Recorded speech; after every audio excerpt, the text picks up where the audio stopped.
Sejam muito bem-vindos, sejam muito bem-vindas ao episódio número 11 do podcast Bolsa 100%, o podcast do estudante atleta americano, do estudante atleta de sucesso. Meu nome é Daniel Torelli, estou aqui em São Paulo, novamente tendo o prazer e a honra de apresentar esse podcast com Pedro Henrique Marinho, aí do Rio de Janeiro. Bom dia, boa tarde, galera, tudo bem? Mais uma vez aí um prazer enorme estar aqui no podcast número 11 e vamos falar aí sobre um assunto bem interessante hoje, um pouco das diferenças culturais, né, entre esses dois países, o Brasil e os Estados Unidos. Eu espero que vocês curtam e estejam aí com a gente. Só lembrando, Daniel, para aqueles que ainda não ativaram o sininho e seguir aí o nosso canal no YouTube, que façam agora para dar aquela moral, e aqueles que estão aí escutando no Spotify, já deixa adicionado ali na biblioteca, nos favoritos, para vocês escutarem no carro, quando estiverem a caminho do curso de inglês, da escola, ou até, quem sabe mesmo, já embarcando para os Estados Unidos. É isso aí. E vamos lá, então, pegar...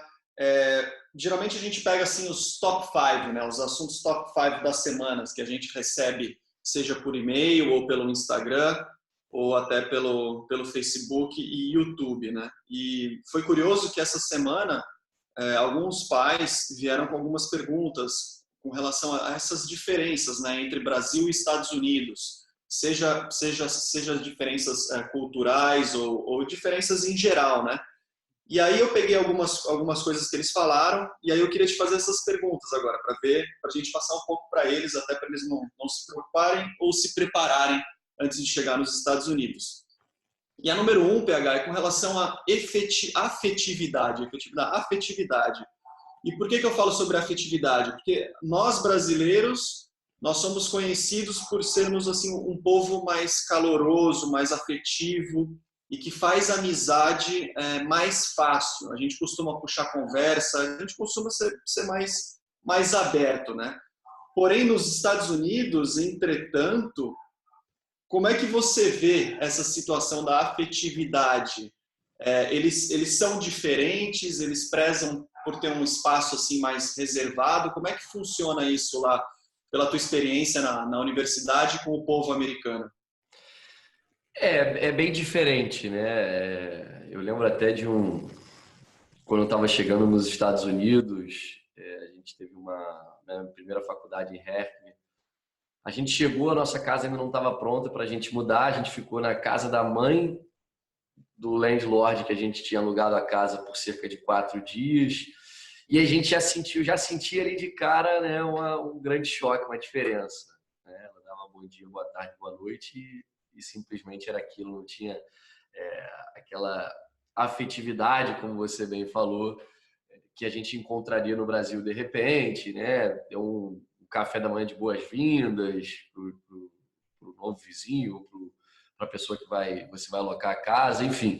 Existiu um grande choque e isso também aconteceu na universidade, porque no nosso primeiro dia, né, no meu primeiro dia, no caso, a gente teve uma reunião com todos os atletas, a galera apertava a mão, escutava o treinador, acabava ali, não tinha depois aquela troca, né, aquela amizade sendo construída. Então existe sim, Daniel, uma grande diferença aí entre essas duas culturas, os americanos e os brasileiros, com relação a essa questão de construção de amizade, essa questão aí como é que eu posso falar isso? Mas existe uma grande diferença nessa questão de seguinte, amigo, essa construção da amizade não é muito calorosa como é a nossa aqui, tá? Primeiro você tem que conquistar a confiança do americano, para depois ele virar um amigo seu, né? Então, a gente conseguiu começar a construir isso com os americanos numa festa que a gente fez, né? Inclusive, isso aí eu não recomendo muitos os estudantes atletas que estão ouvindo a gente, os responsáveis. Foi um grande choque para a gente, porque na primeira festa que a gente fez, a gente chamou 10 pessoas e apareceu quase a faculdade inteira. A gente foi aprendendo que qualquer festa que a galera faça, vai todo mundo, numa cidade pequena, né?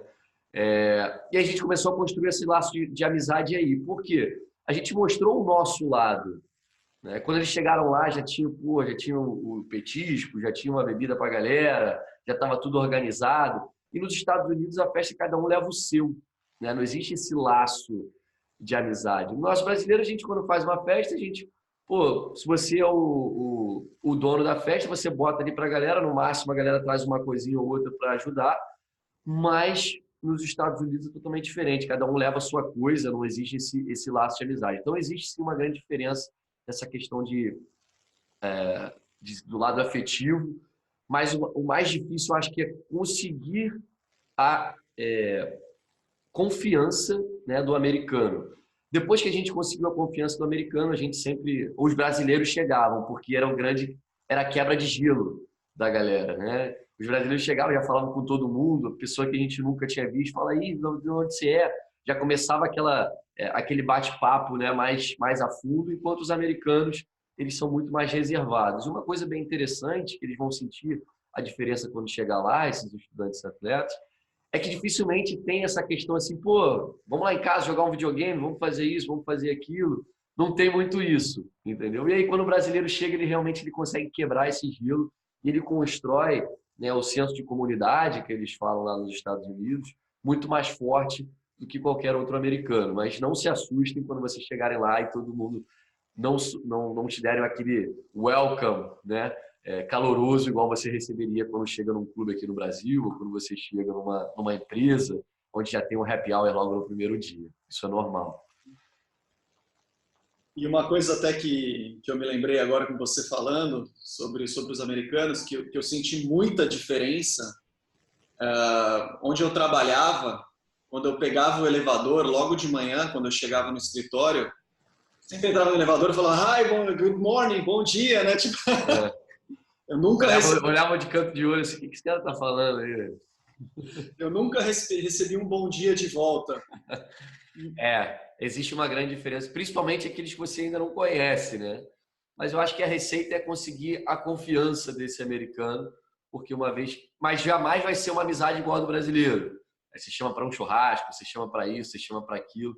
É totalmente diferente, mas eles sim podem se tornar grandes amigos de vocês quando vocês conseguirem essa confiança deles e mostrarem que realmente ele merece ter a sua amizade. E com relação à comida, PH, porque alguns pais falam, mas meu filho vai cozinhar, é fácil de achar arroz e feijão no mercado, porque, ou eles têm muito costume, além daquela coisa de fast food, né, de ter muita comida enlatada. Como é que você vê isso lá nos supermercados? É isso mesmo? Eu vou achar um arroz e feijão, eu vou conseguir cozinhar ou é tudo enlatado e fast food? Cara, Daniel, existem duas possibilidades para esse estudante atleta, né? Para aquele estudante atleta que mora dentro da faculdade, ele vai ter provavelmente o meal plan, que eles chamam, que é a comida da faculdade. E aí também mora um grande perigo, tá? Porque a comida da faculdade ela é all you can eat, é aquele buffet livre nosso, né? Imagina que você está lá, você já está no seu meal plan, que você já pagou no semestre, então é tipo assim, caralho, eu tenho tudo de graça aqui para mim, eu vou comer de tudo. E aí o perigo é o seguinte, você tem uma estação de fast food, são pizzas suculentas com queijo, calabresa, bacon, né? Acabaram de sair do forno. Você tem hambúrguer, batata frita, né? Você tem essa ilha, esse setor ali de comida só de fast food, que é muito perigoso. E aí você tem a parte de salada, você tem a parte de proteínas. Então, já fiz até um vídeo sobre isso aqui, falando que no meu primeiro ano eu engordei 8 quilos quando eu estava em Nova York por conta desse buffet livre. Tá? Eu chegava lá no frio, você queria comida gordurosa, né? Você queria... Era pizza, era hambúrguer. Eu falei, eu nunca tive tendência a engordar. Quando eu fui ver, eram 8 quilos a mais na balança. Tá? Então, esse é um lado da moeda. O outro lado da moeda, para aquele estudante que mora fora, ou de repente até o que mora dentro, que quer cozinhar, que muitos dormitórios possibilitam isso, dentro da própria faculdade, você ter a sua cozinha, né? Existe muita comida enlatada, principalmente se você vai ao Walmart, nesses grandes mercados, você tem feijão enlatado, vegetais enlatados, carne enlatada, peixe enlatado, e tem uma grande concentração de sódio, né, que pode aí sim fazer muito mal, principalmente para um atleta de alto nível, aquele atleta que realmente quer viver esse sonho americano. Então, tem que existir, sim, uma grande responsabilidade com a questão da alimentação. Porque no primeiro semestre, Daniel, o futebol, no caso, tá? De agosto a dezembro, é mais fácil porque você vai querer se alimentar bem porque é temporada, né? Você quer render, você quer ter um rendimento de atleta de alto nível. No segundo semestre, amistosos e treinamentos. Então, você fala, pô, vou comer mais, vou comer um fast food, vou comer um negócio. E a grande curiosidade é a seguinte, comer fast food, existe, por exemplo, no McDonald's o dólar menu. E você come um hambúrguer por 99 centavos de dólar. E aí você vai na seção, de repente, do Walmart, a salada custa muito mais que o hambúrguer, que o cachorro quente. É que uma comida enlatada, que você acha, tô comendo saudável, uma comida enlatada, você vai ver a concentração de sódio é 40%, 520 miligramas, o que é muito alto, né? Então, tem que haver uma grande atenção com relação a isso, porque a nossa comida ela tende a ser muito mais saudável no Brasil. Porque o fast food ele não é tão forte como era nos Estados Unidos, e o fast food aqui é o preço de um prato. Você vai no McDonald's, 40, 50 reais aquela promoção, você come um prato muito mais barato. E lá é totalmente o oposto. Então, muito cuidado para aqueles que moram dentro da faculdade e têm essa oportunidade de comer esse buffet livre. Esqueçam um pouco o fast food, eu deixo ele uma vez na semana somente, né? E para aqueles que moram fora e têm que cozinhar, existem opções muito baratas. Eu lembro que eu comprava macarrão Barilla por menos de $1, 1 quilo de macarrão. Eu comprava peito de frango muito baratos, comprava carne suína, carne bovina, carne moída. Eu conseguia me alimentar muito bem, gastando muito pouco. Então, às vezes, gera preguiça de cozinhar, né? E tende a cair para o lado do fast food, o que é um grande erro e vai impactar muito na sua performance como estudante atleta de alto nível nos Estados Unidos. E uma outra coisa muito interessante, e aí até do meu lado, assim, que vai ser bacana para uma dica de intercâmbio aí, que eu costumava ver lá, que não sei se só em ambientes mais formais, e aí por isso que eu gostaria de ouvir contigo, tanto no time de futebol, com o seu professor e na sua faculdade, que a identificação lá nos Estados Unidos me parecia um pouco diferente daqui do Brasil, que a gente está acostumado mais a chamar as pessoas pelo nome, né? Eu falo, ô Pedro, tudo bem? Ô Daniel, tudo bem? E eu via, não sei se era na minha faculdade, mas que em ambientes mais formais, eles tratavam e se identificavam mais pelo sobrenome. Então, por exemplo, eu era sempre o Torelli, não era o Daniel. E também tinha uma questão assim de parecer que era mais respeito eu chamar um professor pelo sobrenome do que pelo nome. Então, eu queria que você falasse para a gente se realmente existe essa diferença, como é que é, tanto no ambiente de sala de aula com o professor e o ambiente do time também. Por exemplo, o treinador você tratava dessa forma, a sua camiseta ela tinha um nome diferente, como é que você era chamado? E existe isso mesmo ou é uma coisa regional que eu passei lá? Não, existe bastante. Geralmente o treinador pergunta como você quer ser chamado, né? O professor da universidade ele pergunta como você quer ser chamado no primeiro dia de aula, porque existem nomes muito complexos, né? Eu lembro de situações que os professores tentavam falar o nosso nome, por exemplo, Pedro Henrique Marinho. O NH eles não conseguem falar, né? Então seria Mr. Marino, não seria Mr. Marinho, né? Então eu falava, não, I go by Pedro mesmo, pode me chamar de Pedro, o treinador me chamava de Pedro, mas muitos vão pelo last name, principalmente quando você tem mais de um nome. Se tivessem 2 Pedros, 3 Pedros, provavelmente viraria o last name, tá? Mas eles perguntam como você quer ser chamado, mas nos Estados Unidos é muito comum o last name. Ele vem até antes do primeiro nome, muitas das vezes, no formulário que você está preenchendo, né, nas applications, tanto de universidade como da liga. Tá lá, last name, middle name, first name é o último. Porque o first name ele é muito comum, né? Você ter Daniel, você ter Pedro, você ter João, você ter nos Estados Unidos Peter, John, né? Você tem esses nomes que são muito comuns. Então, o que vai diferenciar realmente é o last name, tá? E aí existem, com relação a essa dificuldade de pronúncia, o próprio Starbucks, não sei se é uma brincadeira ou se realmente é uma dificuldade, acho que jamais alguém conseguiu o nome certo ali, né? Às vezes os moleques mostravam, olha o meu nome no Starbucks, postava no Stories, postava no Instagram, postava. Então, é realmente costume você ser chamado pelo último nome, a não ser que você chegue para o treinador e para esse professor de universidade e fale, ó, eu prefiro que você me chame pelo my first name, se não tiver vários outros. Se tiver vários outros, ele vai ter que escolher um sobrenome seu para que ele possa te identificar ali no meio dessa grande confusão com todos esses nomes incomuns. Mas, como você bem falou, é assim. E tenho visto até, Daniel, aqui no Brasil, muito disso dentro de empresa, né? As empresas têm deixado de chamar o funcionário, o próprio patrão, pelo primeiro nome para chamar do último, né? Então, no meu caso nunca aconteceu, mas, por exemplo, meu irmão é só chamado de Marinho, né? Meu pai é só chamado de Marinho. Então, está se tornando um costume muito forte aqui no Brasil também. Mas isso, claro, começou lá nos Estados Unidos e isso se continua, né? A não ser que você chegue e opte pelo professor, amigos e treinadores te chamem pelo primeiro nome. É muito bem observado. Eu tenho visto também isso das empresas pegarem essa parte aí da cultura de chamar pelo sobrenome. Muito legal. E agora um assunto que não quer calar, que é sempre bom repetir e gera muita, mas muita revolta entre os brasileiros. E eu queria que você falasse um pouco sobre a importância de entender sobre isso e para não ter esse problema assim que você chega lá. A famosa gorjeta, que é o contrário do Brasil, né? Ah, rapaz, isso é um dilema grande. Aqui no Brasil ela é vista como algo opcional, né? Mas eu queria que você desse cada detalhe aí de como que funciona nos Estados Unidos, porque dependendo do que acontecer, pode pegar até mal, eles podem se sentir meio que... né, o garçom pode correr atrás de você com uma faca, né?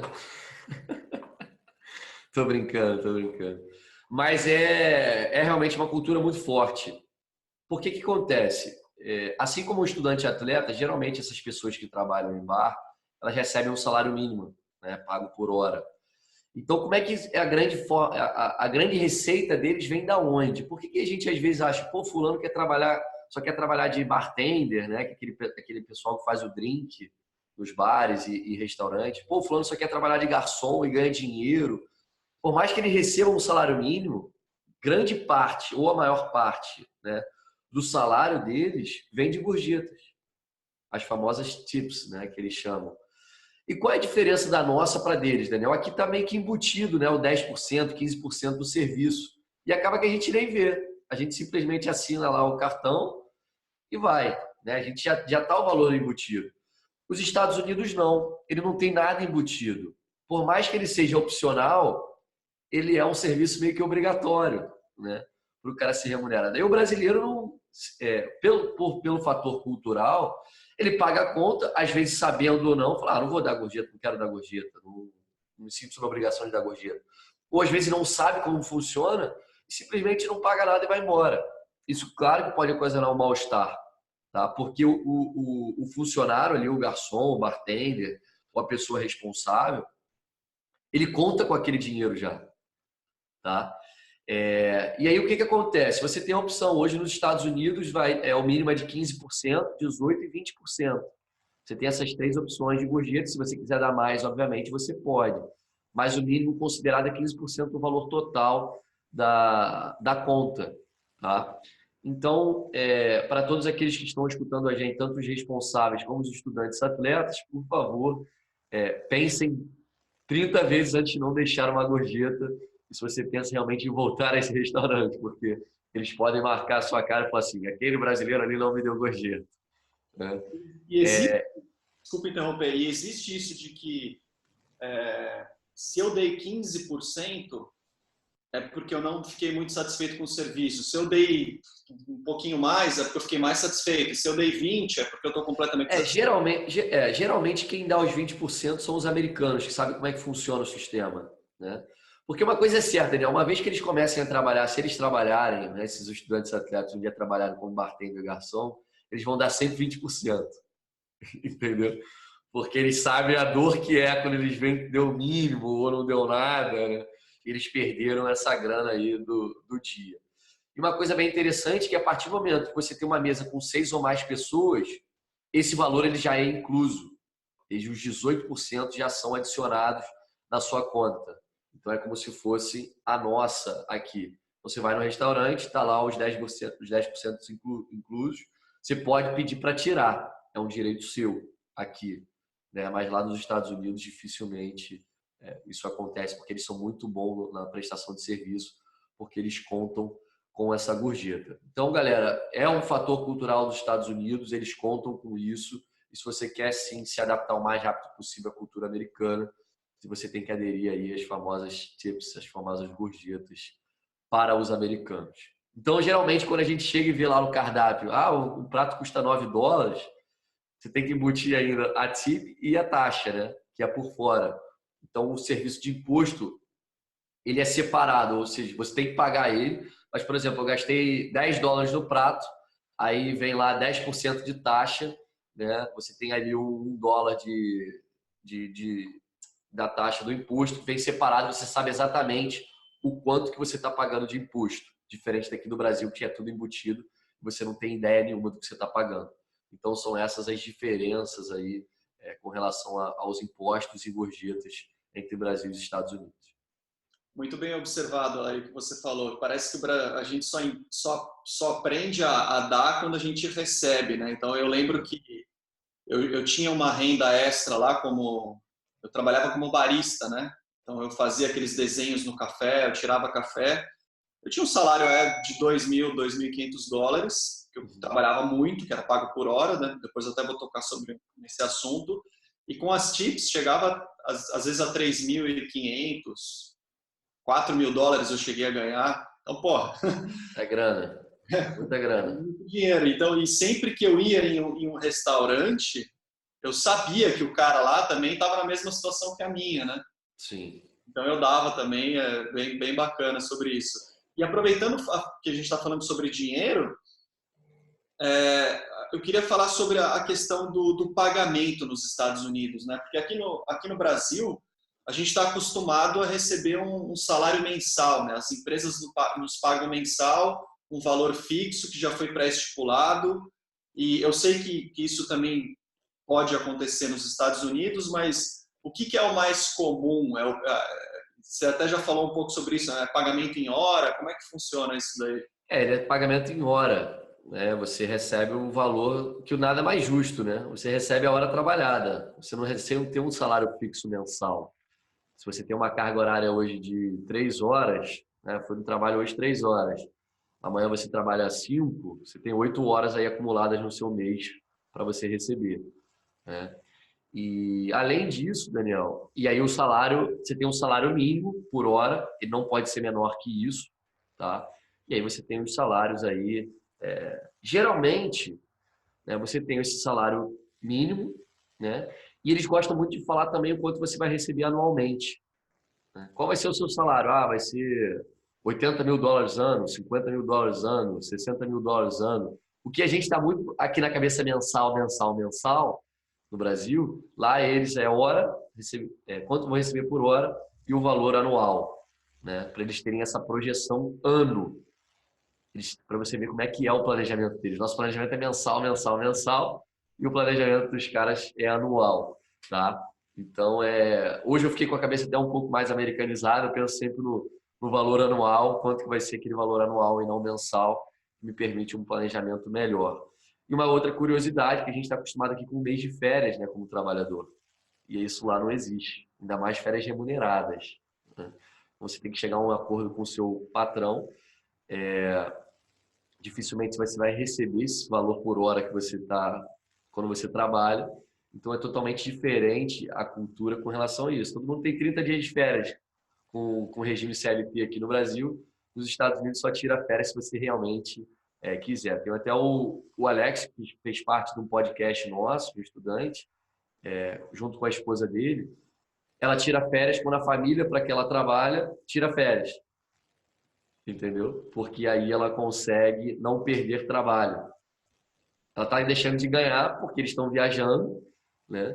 Mas ela não perde, porque não tinha como ela recuperar esse dinheiro porque a família também estava de férias.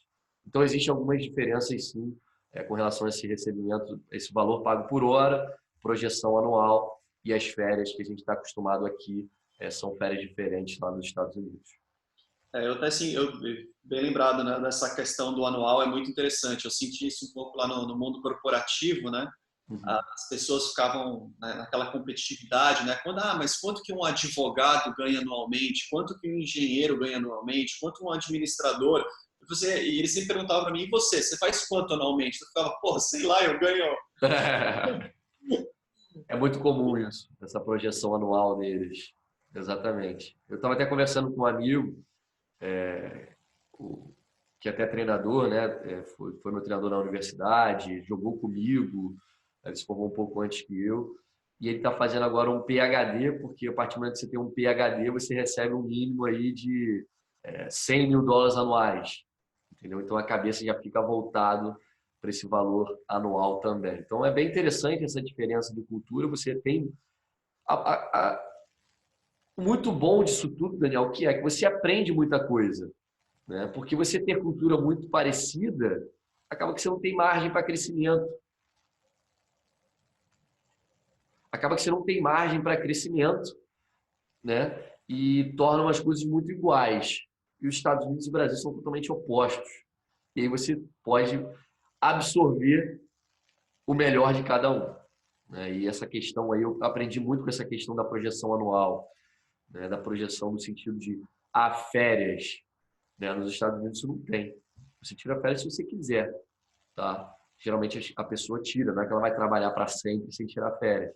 Mas não é igual a nossa, que a gente tem direito a 30 dias de férias quando você é um empregado CLT.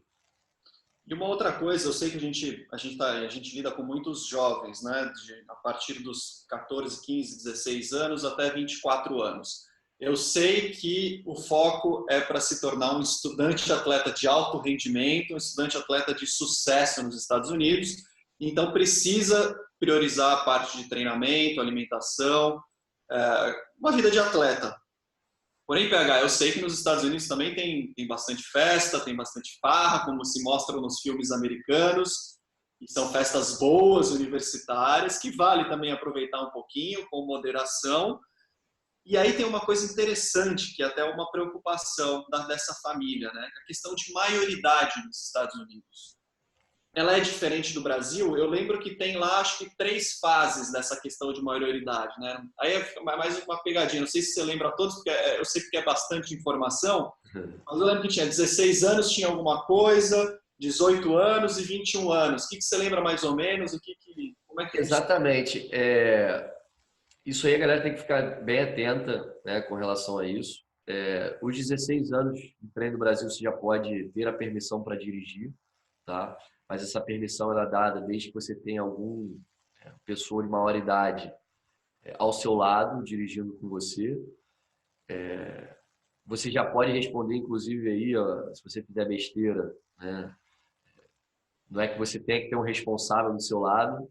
Por mais que você ainda não seja maior idade para, de repente, beber, né, fazer alguns negócios que a gente está acostumado aqui, com 16 anos você já é tratado como adulto nos Estados Unidos.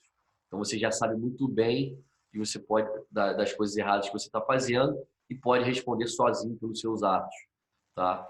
A permissão de dirigir. Com 18 anos, você pode tirar a carteira de forma normal, você não precisa ter o acompanhamento desse responsável, você pode sim responder pelos seus atos, embora você ainda não possa consumir bebida alcoólica, tá? Existe uma grande diferença aí dessa questão. Com 18 anos, não posso beber? Não, você não pode consumir bebida alcoólica nos Estados Unidos com menos de 21 anos e você não pode comprar bebida alcoólica com menos de 21 anos. E aí todo mundo fala, mas tem um amigo meu com 21 anos que pode comprar para mim. Esse cara, inclusive, pode estar, se for pego, pode ter problemas sérios por estar vendendo bebida alcoólica para um menor de idade, um menor de 21 anos, no caso. Então, são 3 fases, como você falou, Daniel. 16 anos, 18 e 21. Na verdade, você está livre para fazer tudo só a partir dos 21 anos. Essa é a grande verdade. Mas você pode dirigir com 16, você responde pelos seus atos a partir dos 16 anos, Com 18 anos, você não precisa mais estar acompanhado de ninguém para poder dirigir, né, durante aí esses 2 anos. E com 21, você pode consumir bebida alcoólica. Não pode ser em local público, tirando alguns lugares aí que eu lembro, Las Vegas, por exemplo, né, onde você tem uma liberdade muito maior. Mas, por exemplo, na Califórnia, você não pode de jeito nenhum estar consumindo bebida alcoólica na rua, na praia, andando, caminhando com a sua cerveja. Isso é totalmente proibido. E existem horas, né? Você pode comprar a bebida alcoólica até 1h30, 2 horas da manhã.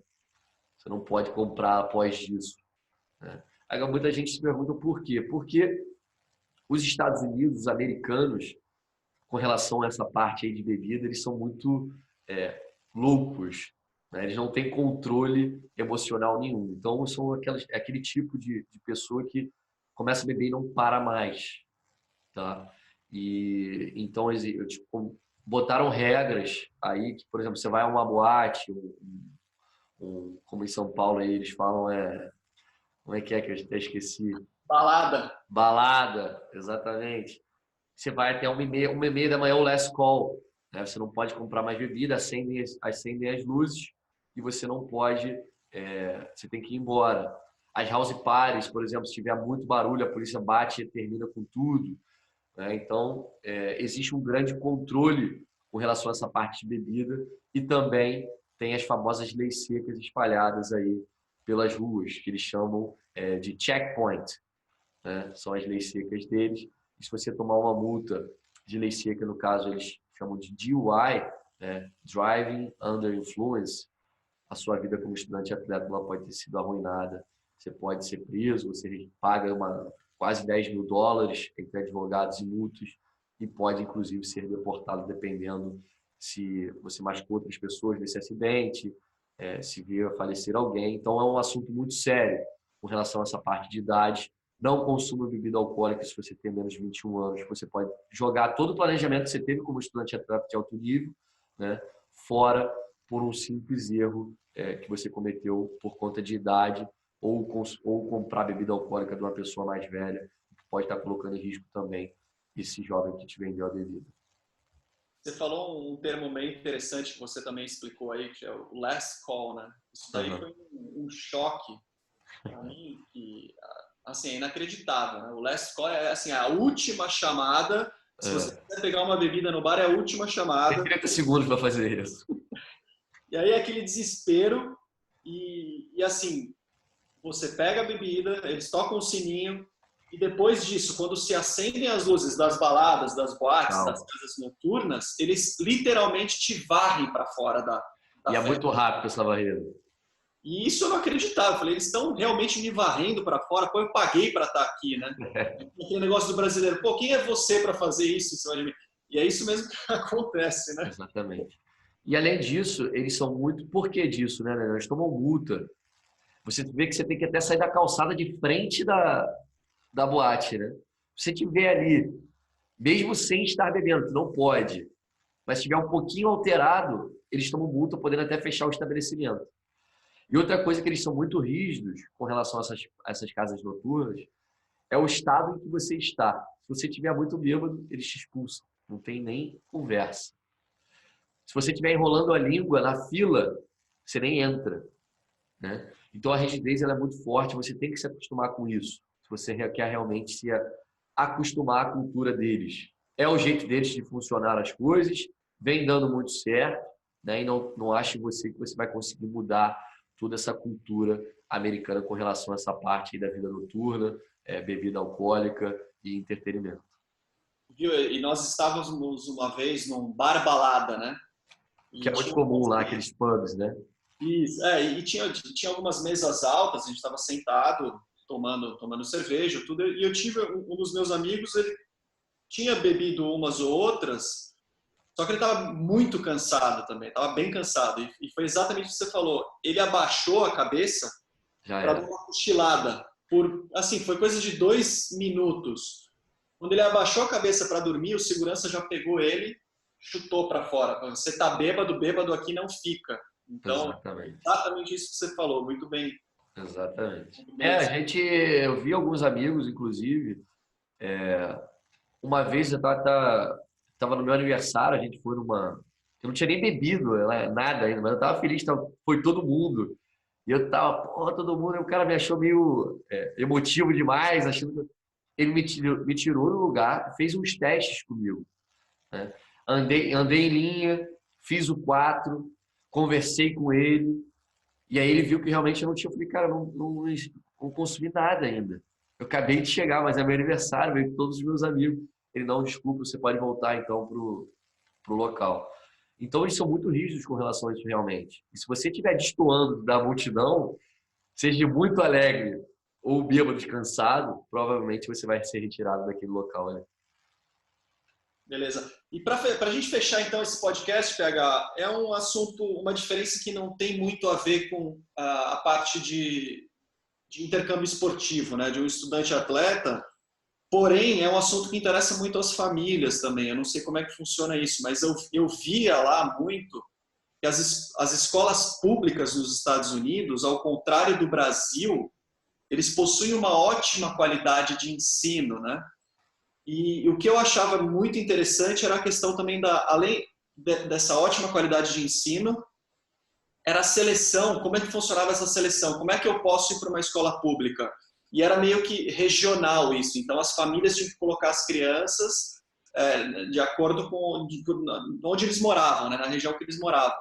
Então a gente vê que muitas famílias aqui do Brasil, elas acabam mudando também para os Estados Unidos e pensando nisso, na qualidade de ensino e para colocar as crianças, né, os filhos, numa escola pública. E é meio isso, é isso mesmo? A qualidade de ensino lá parece que é diferenciada?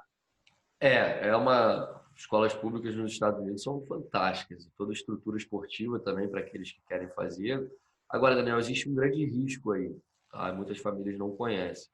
Existem duas possibilidades legais de você cursar uma escola pública de ensino médio nos Estados Unidos. A primeira delas é mais tradicional, é via empresas de intercâmbio cultural, né? É onde você pode concorrer a uma vaga, você faz uma prova, né? Você se candidata, você paga a quantia, mas você não sabe para onde você vai.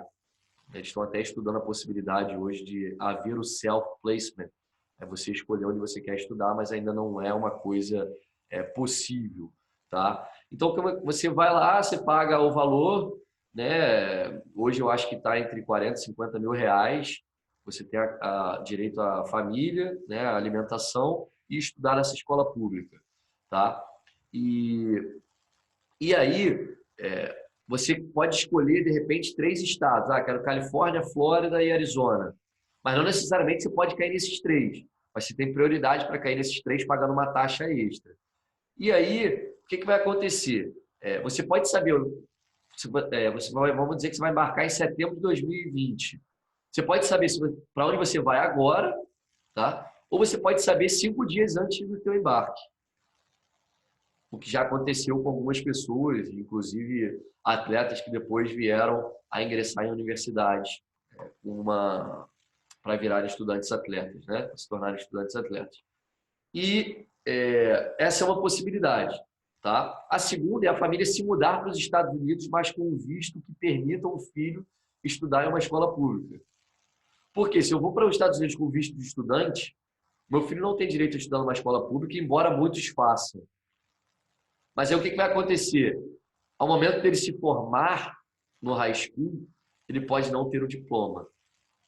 Ou ele vai ter que pagar por tudo aquilo que ele cursou. Porque o ensino público é para o americano legal ou o imigrante legal. Ele tem aquele ensino público. E ele começa a partir dos 6 anos. Tá? Então tem muita gente que, meu filho acabou de nascer, vou botar lá na escola. Não, começa a partir dos 6 anos só. O ensino público gratuito. E aí o que acontece? Muita gente vai estudar nos Estados Unidos com visto de estudante e leva o filho e bota o filho para ser matriculado. Pode? Pode. É legal? Não. Tá? Não é uma coisa, não é legal, né? Você não tem direito de fazer isso e você pode ter sérios problemas lá na frente. Inclusive teve um caso de um menino que foi para estudar numa escola pública, que a tia morava nos Estados Unidos, foi pego, isso virou até caso de jornal nacional e tudo, foi pego na imigração, ficou preso, retido realmente, e a família teve que se desdobrar, envolvendo aí diplomatas, né, pessoas, embaixadores nos Estados Unidos, para conseguir tirar o menino e o menino poder ser deportado para o Brasil. Então, é um assunto muito sério.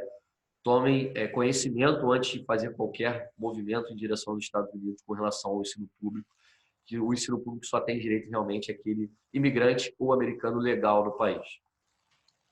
Fechado, PH. Eu sei que você está numa semana aí, num mês complicadíssimo na IB Esportes, na sua empresa de intercâmbio esportivo também, com o embarque dos alunos agora para agosto desse ano. Então, não vou mais alongar aqui no assunto. Acho que você abordou temas muito interessantes dessa parte aí de diferenças culturais e em geral aí nos Estados Unidos. Queria agradecê-lo novamente aí pelo seu tempo, por mais um podcast, o episódio número 11.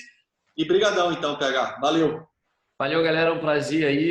Eu tô olhando aqui para a câmera porque aqui eu fico com o computador, então não acho que eu tô com o olhar perdido, mas foi um prazer muito, muito grande novamente estar aqui nesse podcast, tá? E espero aí que no número 12 a gente traga mais informações que ajudem vocês realmente a se tornarem um estudante atleta de sucesso, de alto nível, e vocês tenham aí uma jornada incrível nos Estados Unidos, de muito sucesso, muitas conquistas. E não se esqueçam aí, mais uma vez, de dar aquele like no vídeo no YouTube, dar aquele like no Spotify, para ajudar mais e mais jovens a ter esse sonho realizado também. Um grande abraço, Daniel. Muito obrigado aí mais uma vez. Valeu, abraço! Valeu!